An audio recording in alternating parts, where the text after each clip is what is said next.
మకర రాశి. మకర రాశి వారికి ఉత్తరాషాఢ 2, 3, 4 పాదాలు, శ్రవణం 1, 2, 3, 4 పాదాలు, ధనిష్ట 1, 2 పాదాల్లో మకర రాశి ఉంది.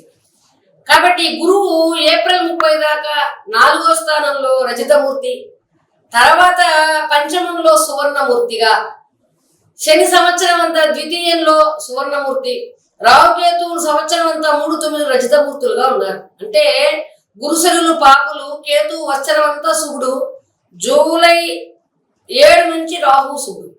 అంటే గ్రహ సంచారం అనుకూలంగా ఉంది. ఏలినాటి శని చాలా వరకు తృతీయార్థంలో ఉన్నారు.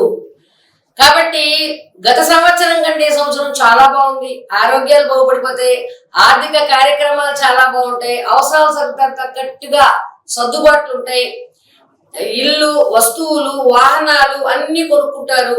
కోర్టు వంటి సమస్యలన్నీ ద్వితీయార్థంలో పోతుంది. విద్యార్థులకు విశేషమైన అనుకూలత ఉంది. కాబట్టి రైతులకి, కార్మికులకు అభివృద్ధి, రాజకీయ నాయకులకి మంచి పదవులు, ప్రజలలో గుర్తింపు వంటివి ఉంటాయి. కానీ చెడ్డ పేరు తెచ్చుకునే అవకాశాలు ఎక్కువ ఉన్నాయి. కాబట్టి వెళ్ళే నీతి నియమాలతో వెళ్ళే నాయకులకు మాత్రం ఈ సంవత్సరం చాలా బాగుంటుందని చెప్పుకోవచ్చు.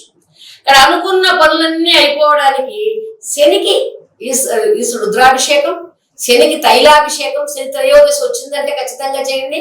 అలాగే ప్రతి నెల ఒక 11 ఇటుకలు లేదంటే 27 ఇటుకలు ఎవరైనా ఇల్లు కట్టుకునే వాళ్ళకి ఇవ్వండి. లేదు ఒక నల్ల రాయి అంటే వంటింట్లో వేసుకున్న రాయి లాంటివి ఇవ్వండి.